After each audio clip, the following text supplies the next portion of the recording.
This is prior to the global leg of the event. Now, one of the people at the forefront of this project is South Africa, is the CEO of the ETDP, SETA.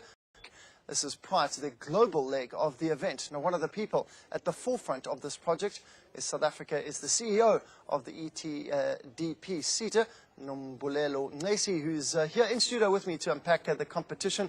Nombulelo, appreciate your time. Tell us a little bit about it. What kind of areas are people competing in? There is quite a number of areas that we are looking at, because we have a number of artisans that are there which can create a large sector of employment in our country. We are looking at engineering, we are looking at artisans like plumbing, carpentry, draftsmen, and quite a number of other areas where we can create jobs, especially among our youth that are unemployed at this point in time. So it's a world competition, is that right? So let's take, for example, a plumber. They have a competition. Are there sort of menial tasks, or not so menial, but tasks that they do, and if they complete them, then they move to the next round? Explain to us how it works. Yes. The world competition is going to take place on the 28th of this month until the 31st. That is the competition that will be held for South Africa, because we are having World Skills South Africa, which is part of the global kind of the skills development process. If you are taking, for instance, the plumber, we have a number of people that are doing the plumbing. Then in the competition, we're looking in terms of the kind of the technical skills that person is having, the time it takes that person to fix that, and the kind of the acumen, that skill, that kind of the minimum kind of time it takes to fix, let's say, a tap or a leaking pipe, and how that skill is applied. And then with those people, because of the criteria that we're having, we're able to select those that can compete globally. And soon, we're going to have a global competition, and South Africa affiliates that into that. I guess it's great that you give recognition to those guys, because they're not necessarily given enough recognition. I mean, people think that a plumber is a menial job, but it's a successful industry. You can be a real success in many of these categories, not just plumbing. Yes, definitely so. Again, I think we need to look into the issues that the plumbers that we're having people that do not have the theoretical kind of skills. They have the practical skills. And the World Skills South Africa is looking at bridging the gap between the theory and practice, so that our people can be able to have those high-level skills and are not used as just people that are laborers. And then they can be able to own their own kind of companies. That's why we're developing entrepreneurs in this kind of effort. Nombulelo, there's some quite strict criteria. There's an age criteria as well as you've got to have some documents from your employer. Just explain to us what those are, what the requirements are for entries.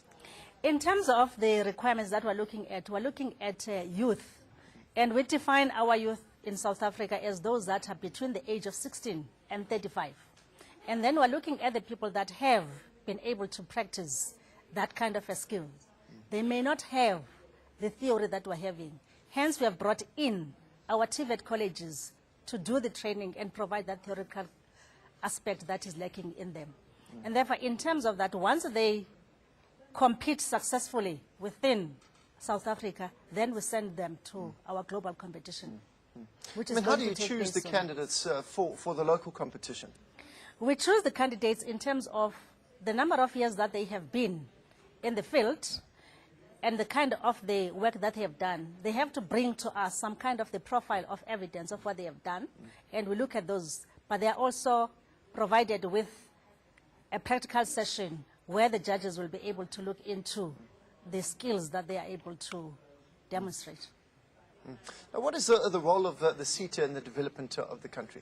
The SETAs are playing a very critical role in raising the skills profile of the people of South Africa.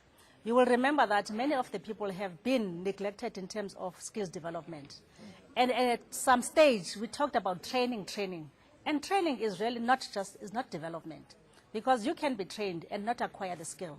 And therefore, the SETAs are bringing together the training and the skills and development into the lives of the people, so that they can be able to do things on themselves, by themselves. They can also be able to be self-employed and not look at employers to get the jobs.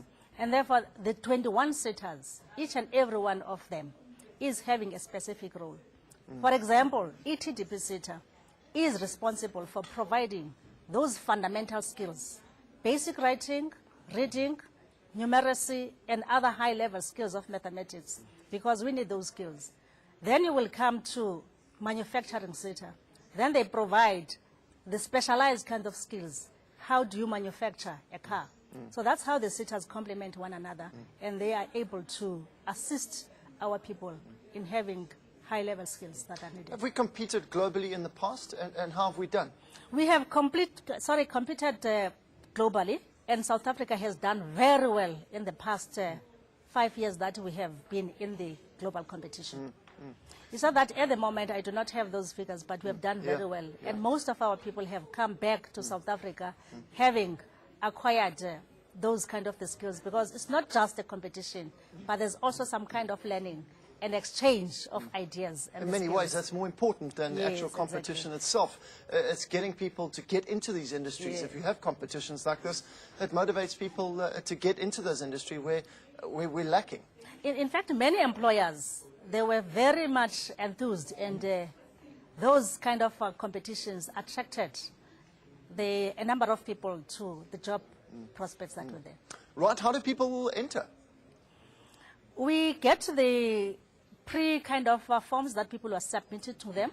We're sending this to business, we're sending this to the TVET colleges.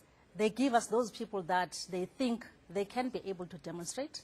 They have that kind of assertiveness, they have the skills, and then they are subjected to practical sessions where they will demonstrate the kind of skills. Are these forms downloadable on the website, or how do people get hold of you? Yes, WorldSkills South Africa does have its own site, it has its own board, and in fact it is led by the Department of Higher Education and Training at this point in time.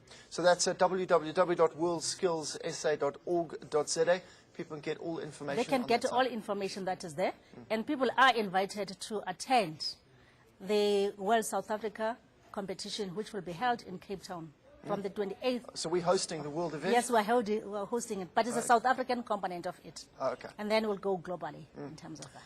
Thank you so much. I remember chatting, I don't know if it was to you or one of your representatives last year about this, a number of categories in which people can compete. One doesn't see something like plumbing being a competitive type of game, but this certainly encourages people to get into those areas. Nombulelo, Nxesi, I appreciate your time. Thank you for coming to chat to us. Thank you very much. I appreciate it. We're going to take a short break here on VUCA Africa. When we come back, we'll have all your business and sport. Stay tuned with us.